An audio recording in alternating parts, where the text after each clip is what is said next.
Hello, my name is David. I'm a Buddhist chaplain. I work at the University of Westminster in London as an interfaith advisor, supporting the spiritual well-being of students and staff of all faiths and none.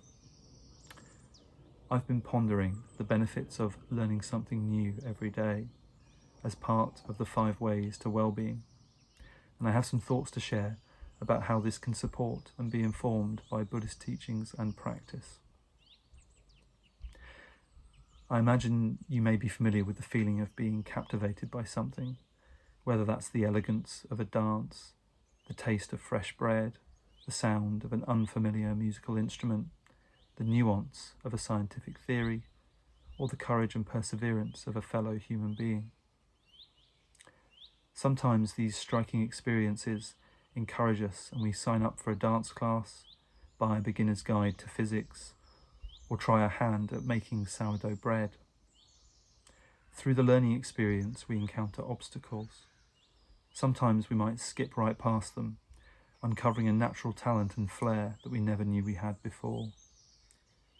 At other times, we might experience disappointment and frustration when we are not able to achieve something quite as magnificent as that which first captivated us. We've probably all experienced disappointment turning into giving up. We remember the time that we bought an expensive archery set and then gave up after just one class. Our bow and arrow sit in the cupboard, gathering dust. We might begin to feel guilty and avoid looking at these symbols of our disappointment and lack of perseverance. In bad times, they might even become props in a dramatic production that we stage for ourselves, a courtroom drama in which we play judge, jury, and executioner, presenting evidence that our worst fears may be true. We are somehow not good enough. My experience of this process led me to ask the question, just what is it that gets in the way of me enjoying what I am doing when I am doing it, however good or bad I am at it? I find the answer in the question. It is our tendency to judge ourselves in comparison to others, which can throw us into a spiral of self-doubt. Comparison, it is said, is the thief of joy. During the recent lockdowns, many people explored new hobbies and skills when their usual activities were no longer available to them. Our social nature often leads us to have a good wish to share the fruits of our endeavours with others.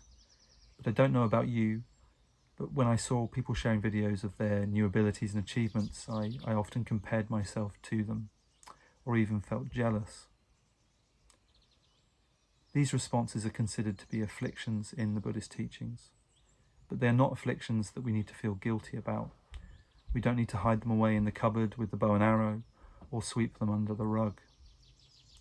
The Buddhist teachings offer us techniques which are simple, elegant, and workable. They allow us to acknowledge and see these afflictions more clearly. And the teachings also offer us antidotes. One of the 4 immeasurables, or Brahma Viharas, is mudita.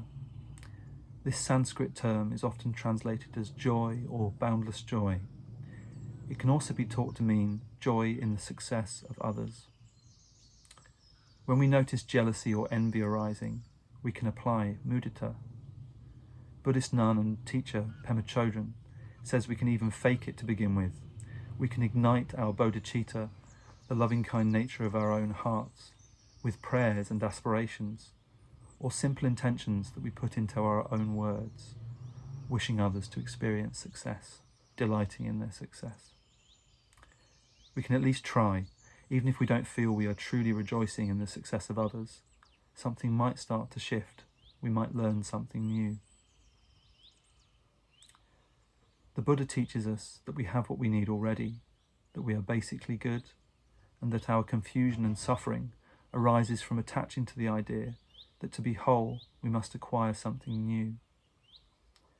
Whether that is a new skill, a new guru, a new statue for a shrine, better robes, or indeed the best sourdough bread recipe on planet Earth. The Buddha encourages us to look at these afflictions mindfully, to understand the way that they arise, the way they feel when they are present, and what leads them to disappear. The Buddha taught the 4 foundations of mindfulness in the Satipatthana Sutra, giving instruction in how the observation of these fetters, or chains that bind us to suffering, during the practice of meditation, can allow us to see that they are not as solid as they first appeared to be. As our understanding and realization of this grows, so we can connect more and more often to our own already enlightened nature, and begin to offer help and support to other sentient beings suffering the same troubles. There is a well-known quote from Zen Buddhist teacher Shunryo Suzuki Roshi. In the beginner's mind, there are many possibilities. In the expert's mind, there are few. This has always encouraged me to reconnect with an attitude of freshness, and most importantly, curiosity, every time I sit down to meditate. To not get caught up in thinking I should already know how to do it.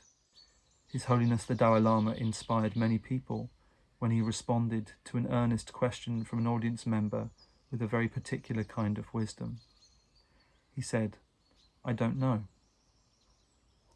This honesty in itself is refreshing, and perhaps in order to connect with our own curiosity, we can begin with being willing to acknowledge that we don't know something, that there is no reason we should already know something, and that if we proceed from there with an attitude of gentleness and kindness, we will already be on the path to discovery, with a beginner's mind, which according to Buddhist teachings is already enlightened.